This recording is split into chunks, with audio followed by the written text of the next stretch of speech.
have a friend. Hi.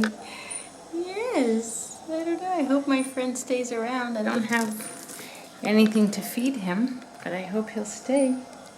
Huh? Can we be friends? I'll sit on my new doormat and you can come and say hi to me if you want. You're beautiful. So I just came back from eating pizza. I wrote a post today about my first day in stretching class. It was really challenging and I just couldn't stop crying. It was like I suddenly felt like I'm deformed, I'm handicapped, I'm in rehab, my body can't, and they're doing really basic, reach your toes, touch here, shift here, and I can't do any of them. And I just started crying and kept pushing myself, and Chaim kept saying, we can stop now, you're doing fine, doing enough, and I just kept saying, no, I have the tiger, I want to push through this, I want to push and solve it now, and it's going to be a long process. And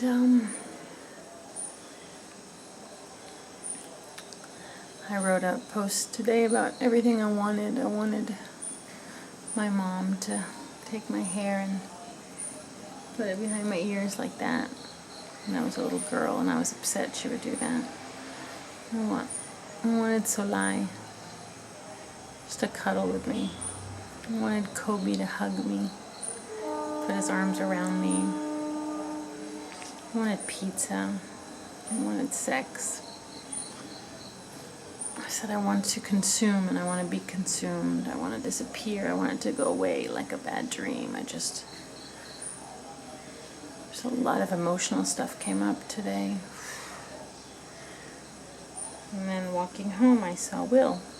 And he's an amazing guy, and he's on 2 walking canes, and he's hobbling his way, from far, far down the road, and he's got fire in his eyes and light in his face and power in his chest, and he's gonna do it, and fuck, I can do it.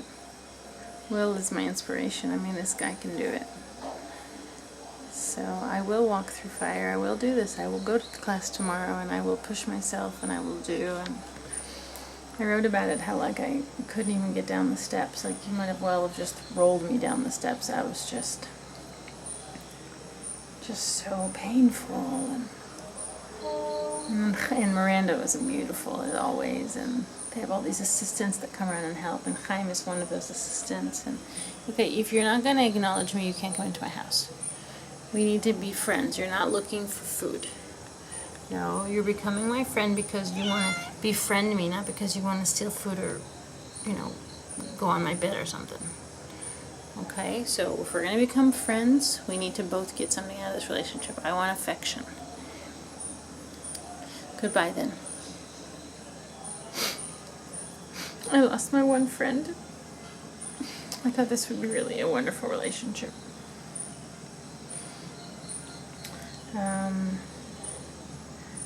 So Chaim is one of the guys that help, and he's this great guy, really great guy, and kept, helping and pushing and supporting and backing off. And one thing I realized that was really hard for me was, I've spent so many years avoiding pain. If I sit this way or walk this way or do this and it hurts, then I move and I try to get out of pain. And he kept me in pain, and it was really hard for me to be in positions where it hurt, and it's like 5, 6, 7, 8, and I'm like, but this hurts. Like your instinct is like, get your hand away from the burning stove, not keep it on. And I kept it on, and it was really hard. So I wrote about it. So didn't get sex, didn't have Kobe's arms around me, didn't get a hug, so I didn't have my mom put my hair behind my ear, but I did have pizza. And I stopped at Dolores and I got some chocolate because I want that too. I won't say I need that, but I wanted that too. I met 2 girls today at Dolores, Stephanie I forgot her sister's name. Oh wait, Kat. Stephanie and Kat. They're sisters, and they're here until the end of January. Really nice. I like talking to them. It was really cool. They were dancing at Dolores. They were doing some like line dance, a country western line dance. Really cute girls. I'm sure I'll see them again. I like talking to them. I was tempted to be like, can I go home with you? I don't want to be alone. They were nice. And I realized something that I realized before, but today it was really like starkingly clear, that I don't like noise pollution. I don't like noise. I like quiet. And, you know, when my neighbors watch TV or the news or the baseball game, it bothers me because I don't want that. I don't want to hear the news, and I'm listening to the news all day, and it's noise pollution for me. It's not where I want to be, and I put my energy into that. So I've been walking around with headphones on. I put my headphones on. When I was at the restaurant, I wanted to be alone. I wanted to be quiet with myself and the beach, and there was all these tables around me, and every time another table arrived, and they're all close together. Basically, you know, I could probably like lean over and reach way out if my body could do that, and I could probably touch, you know, a table next to me and almost touch the next table, and I could hear everyone's conversations.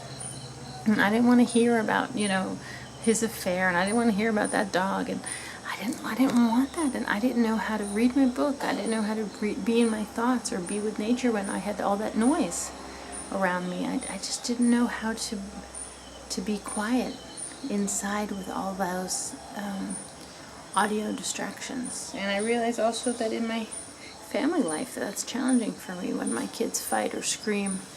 There's an energy in the noise itself, in the decibels, in the sounds that sometimes my kids make that are hard for me to hear. So, just putting it out there. I'm reading Radical Acceptance, so it's all about hugging and loving all that you are and accepting yourself as whole. And one of the things that Radical Acceptance would say is hug it, embrace it. All of your weaknesses, all of your desires, all of your thoughts, all of your flaws or sadnesses or quirks. Just love it.